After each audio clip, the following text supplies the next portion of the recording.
Hello everyone, इस video में हम सॉल्व करेंगे अकाउंटिंग रेशियोज के क्वेश्चंस।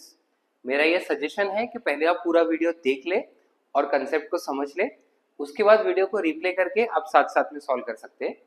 तो चलिए शुरू करते हैं अकाउंटिंग रेशियोज के क्वेश्चन।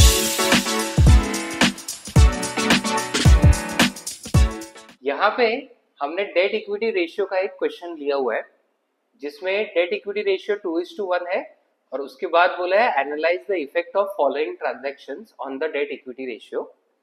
अब ऐसा ही क्वेश्चन हमने करंट रेशियो में किया हुआ है पिछले वीडियोस में, जिसमें हमने डिस्कस किया था करंट रेशियो का formula, current asset upon current liability, और अलग अलग ट्रांजैक्शन से अगर न्यूमरेटर चेंज हो रहा है तो क्या इफेक्ट होगा, डिनोमिनेटर चेंज हो रहा है तो क्या इफेक्ट होगा, और अगर दोनों चेंज होते हैं तो उस सिचुएशन में एक अमाउंट अज्यूम करके हमें कैलकुलेट करना होता है। तो चलिए शुरू करते हैं। फर्स्ट ट्रांजैक्शन दिया है issue of shares.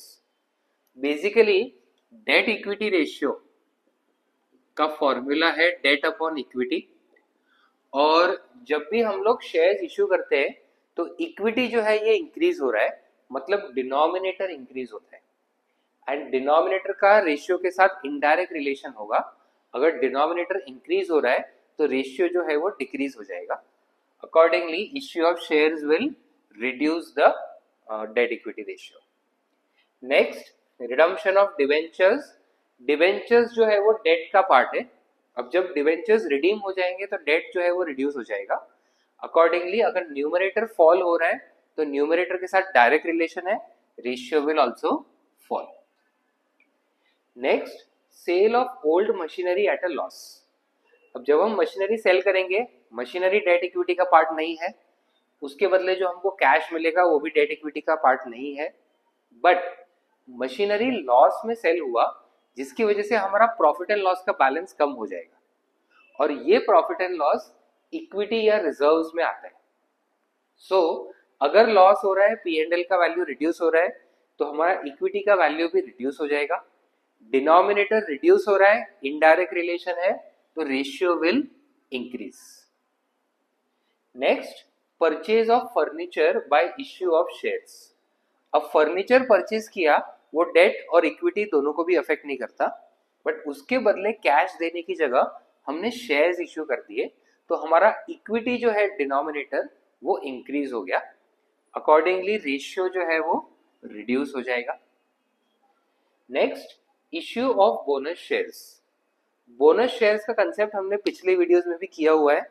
Basically bonus shares क्या होते हैं, तो company free of cost extra shares provide करती है सिर्फ एग्जिस्टिंग शेयर होल्डर्स को, और बिकॉज ये फ्री है तो कंपनी इनके लिए पैसा कहां से लाएगी, तो कंपनी के जो रिजर्व्स है वो यूज करेगी बोनस शेयर्स देने के लिए। अब जो रिजर्व्स यूज हो रहे हैं बोनस शेयर्स इश्यू करने के लिए वो इक्विटी का पार्ट है, एंड जो शेयर इश्यू हो रहे हैं वो भी इक्विटी का पार्ट है। रिजर्व्स जो है वो रिड्यूस हो जाएंगे बिकॉज रिजर्व्स हमने यूज कर लिए, और शेयर कैपिटल जो है वो इंक्रीज हो जाएगा बिकॉज हमने शेयर इश्यू कर दिए। दोनों भी इक्विटी का पार्ट होने की वजह से पहले इक्विटी रिड्यूस होगा, फिर इक्विटी वापस इंक्रीज हो जाएगा। So finally there is no change in equity, so there won't be any change in the debt equity ratio. यहां पे आ जाएगा no change. Next, issue of right shares. Right shares का भी कंसेप्ट हमने पिछले वीडियोस में समझा हुआ है। राइट शेयर्स का मतलब क्या होता है, तो कंपनी नए शेयर्स इश्यू कर रही है, बट जनरल पब्लिक को इश्यू करने के पहले एग्जिस्टिंग शेयर होल्डर्स को वो ऑप्शन दे रही है कि आप कंपनी के शेयर्स और भी खरीद सकते हो और मार्केट से चीपर रेट में। तो ये basically normal issue of shares ही है, और शेयर इश्यू करके कंपनी को कैश मिल रहा है।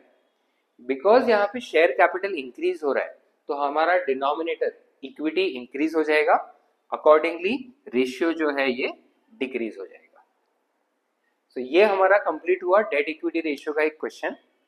अकाउंट्स के अलग अलग टॉपिक से रिलेटेड ऐसे वीडियोस हम लाते रहेंगे, तो चैनल को फॉलो करें और हर अपडेट के साथ जुड़े रहें।